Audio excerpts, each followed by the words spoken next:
माननीय प्रधानमंत्री मोदी जी बने तब से लेकर के भारत ने उत्थान शुरू कर दिया और विश्व में स्थान बना लिया उसने। जिस प्रकार से भारत विश्व गुरु था, सभी उसकी ओर देखते थे, वही प्रक्रिया पुनः शुरू हो गई है। ऐसा क्या हो गया? क्यों भ्रष्टाचार खत्म होने लगे हैं, क्यों घोटाले खत्म होने लगे हैं और विकास शुरू हो गया है? तो इसी क्रम में भारत की जो विदेश नीति है, भारत का जिस प्रकार से माननीय मोदी जी ने एक स्थान बनाया है, यात्राएं की हैं और यात्रा करके वहाँ की योजनाओं को संभाला है, समझा है और उसके बाद उनसे मित्रता की है। एक जो अंतर्राष्ट्रीय हमारे संबंध होते हैं वो सुदृढ़ हुए हैं और उस आधार पर लोगों ने भारत ने जिस प्रकार से अपने दुश्मन देशों में घुस करके दुश्मनों को मारा है, ये पहले कभी नहीं हुआ।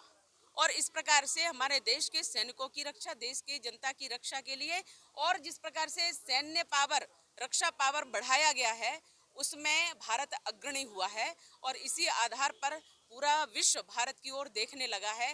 दो देशों ने युद्ध किया, यूक्रेन में युद्ध हो रहा है, आक्रमण हो रहा है, लेकिन रूस ने कह दिया और यहाँ कूटनीतिक तरीके से जिस प्रकार से बैठकें चल रही हैं, वहाँ भारत ने एक अच्छे निर्णय लेते हुए अपने देश के बच्चों की, विद्यार्थियों की, मेडिकल में जो विद्यार्थी पढ़ने बाहर गए हैं उनकी रक्षा की है और रक्षा करके योजना बना करके रूस ने कह दिया कि भारत का झंडा लेकर के जो खड़ा हो जाएगा हम उसको कुछ नुकसान नहीं पहुंचाएंगे।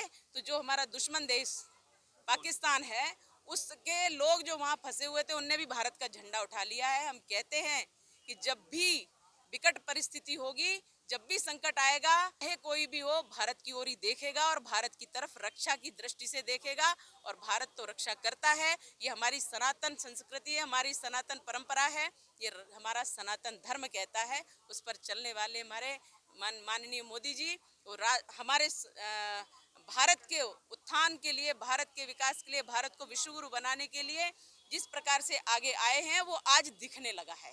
और जिस प्रकार से वो पाकिस्तानियों ने झंडा उठा लिया है, बस में भारत का झंडा लगा है, कोई नुकसान नहीं पहुंचा उनको। हमारे भोपाल के भी कुछ विद्यार्थी हैं उसमें, तो मैंने उनसे भी कांटेक्ट करने का प्रयास किया है, कुछ से हुआ है, कुछ से नहीं हो पाया है, परंतु कुछ सुरक्षित स्थान पर पहुंचे हैं और कुछ आने को हैं। ये सब योजनाएं चल रही हैं और मैं लगातार केंद्र के संपर्क में हूं और बच्चों के संपर्क में हूं। तो ये जो हो रहा है ये लोगों को समझ लेना चाहिए। सिर्फ रोटी कपड़ा और मकान की मांग थी एक समय में, तो वो रोटी कपड़ा और मकान भी मिल रहा है, सुरक्षा भी मिल रही है और विकास भी दिख रहा है और राष्ट्रीय सुरक्षा अनिवार्य है, वो हो रहा है। और भारत जिस प्रकार से दृढ़ होकर के और मजबूत होकर के और शिखर पर पहुंचा है, सभी देश उसकी तरफ देख रहे हैं, निहार रहे हैं। ये भारत की शक्ति है। भारत माता की जय।